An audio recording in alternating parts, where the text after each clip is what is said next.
জয়গুরু। আমরা সবাই জানি আমাদের পরম প্রেময় শ্রী ঠাকুর অনুকূলচন্দ্র সরস্বতী পুজোয় মানে পুষ্পাঞ্জলি দিতেন, কিন্তু কেন? তিনি বলতেন যে আমরা যদি দেবদেবতার না মানি, দেবতার দিকে সেই সামনে বসে পূজা অর্চনা না করি, সাধারণ মানুষ তাহলে দেবতার পূজা কেন করবে? তাদের মধ্যে থেকে তাহলে হারিয়ে যাবে। আর দেখ, তিনি এক দাদাকে বলছেন যে দেখ, আর সবাই তো আর উচ্চতত্ত্ব বুঝবে না, সাধন পথের কথা বুঝবে না। সাধারণ মানুষ এই সব নিয়ে যদি না থাকে, পূজা অর্চনা দেবতা, তাহলে আস্তে আস্তে তাদের মধ্যে সেই নানা রকম সেই খারাপ কাজ করার বাসনা জেগে উঠবে। তা থেকে তারা বেরিয়ে আসতে পারবে না।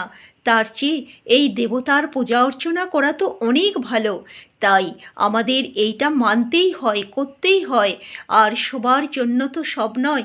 যারা সাধন স্তরে উঠতে চায়, সাধনার পথ নিয়ে থাকতে চায়, সেই তাদের জন্য যেমন নাম ধ্যান, আর সাধারণ মানুষ যারা স্থূল বুদ্ধি নিয়ে এসেছে এই পৃথিবীতে, তাদের জন্য এই দেবতার পূজা অর্চনা এই স্থূলবুদ্ধি মানুষদের জন্য।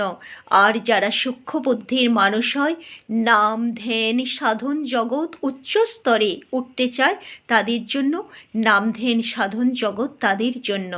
তখন সেই দাদা বললেন, ও এইবার বুঝেছি আপনি কেন অঞ্জলি দেন। আমরাও বুঝলাম যে প্রিয় পরম কেন তাহলে সরস্বতী পুজোয় অঞ্জলি দেন। তিনি কোনো দেবতাকে ছোট করে দেখেননি, সমস্ত দেবতাকেই তিনি উঁচুতে স্থান দিয়েছেন। তবে তিনি বলতেন যে যে দেবতারই তুমি পূজা করো না কেন, তার যে গুণাবলী সেগুলি তোমার মধ্যে যেন সেই অন্তরে উপলব্ধি করতে পারো, তবেই সেই দেবতার পূজা সার্থক হবে, নইলে কিন্তু কিছুই নয়। জয়গুরু, সবাইকে জয়গুরু।